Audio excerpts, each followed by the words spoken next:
दोस्तों नमस्कार। जीवन व मानव शरीर का अस्तित्व करीब 3.2 लाख सालों से है। हम बानरों से आज के मनुष्यों में विकसित हुए।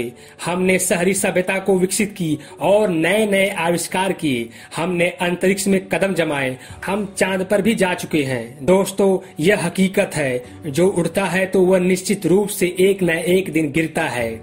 जिसकी भी उत्पत्ति होती है उसका निश्चित रूप से विनाश भी होता है। क्या तरक्की ही बनेगा विनाश का कारण?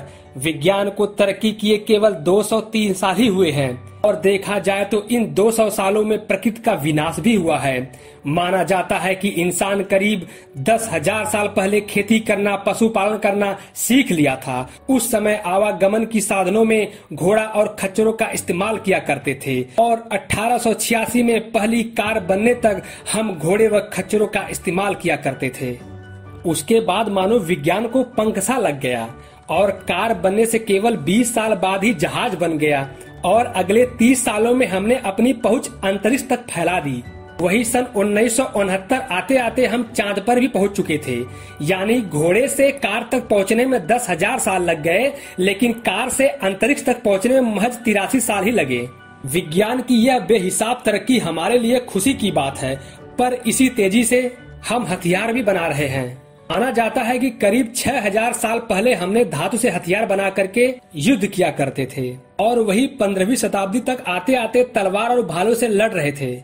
लेकिन अगर हम बीते हुए शताब्दी की बात करें तो हमने पहला टैंक 1915 में हम मनुष्य ने बनाया और उसके करीब 20 साल बाद ही अमेरिका ने जापान पर परमाणु बम गिरा दिया और हम अपने ही इंसानों के विनाश के लिए नए नए हथियार बनाने लगे हैं। और हम इंसान परमाणु बम से आगे बढ़ करके तरह तरह के जैविक बम बनाने शुरू कर दिए हैं। दोस्तों, प्राकृतिक रूप से वायरस और बैक्टीरियाओं ने मानव जाति के लिए बहुत सारे नुकसान पहुंचाए हैं, लेकिन इसके बावजूद दुनिया भर में ऐसे कई प्रयोगशालाएं हैं जहां कृत्रिम रूप से वायरस बनाए जा रहे हैं ताकि उनका इस्तेमाल युद्ध के दौरान किया जा सके।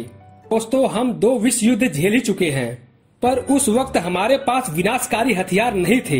लेकिन ईश्वर ना करे कभी तीसरा विश्व युद्ध हो जाए तो आधुनिक हथियारों के साथ युद्ध बद से बदतर हो जाएंगे, क्योंकि अब हमारे पास घातक परमाणु बम व अनेकों जैविक हथियार हैं, जो आज लगभग पूरी दुनिया के पास 15,000 परमाणु बम हैं। इतनी बड़ी मात्रा में परमाणु बम आज हमारे पास हैं, जो पृथ्वी पर रहने वाले सभी जीवों को करीब 350 बार पूर्ण रूप से सफाया कर दे।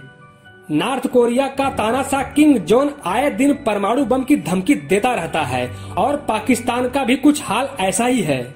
जिस तरीके से अन्य देश परमाणु हमले की बात करते रहते हैं, अगर विश्व युद्ध हो जाए तो हमारा जीवन खत्म होने से कोई भी नहीं रोक पाएगा, क्योंकि यह युद्ध हथियारों से नहीं बल्कि विज्ञानों से लड़ा जाएगा। आज हर कोई यह नहीं जानना चाह रहा है कि जीवन की उत्पत्ति कैसे हुई है, लेकिन अगर कोई दोस्त यह जानना चाह रहा है कि जीवन की उत्पत्ति कैसे हुई है तो इसका लिंक डिस्क्रिप्शन बॉक्स में मिल जाएगा। लेकिन आज हर कोई यह जानना चाह रहा है कि पृथ्वी का विनाश कैसे होगा या फिर पृथ्वी से जीवन का विनाश कैसे होगा, और यही प्रयोगशाला रुचि ही शायद हमारे मरने का कारण बनेगी।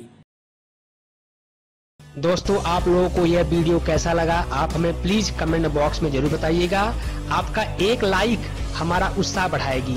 दोस्तों, हम आपसे दोस्ती करना चाहते हैं। प्लीज रेड कलर का सब्सक्राइब बटन को दबा करके हमारे YouTube चैनल को जरूर सब्सक्राइब कर लीजिएगा। बहुत बहुत धन्यवाद।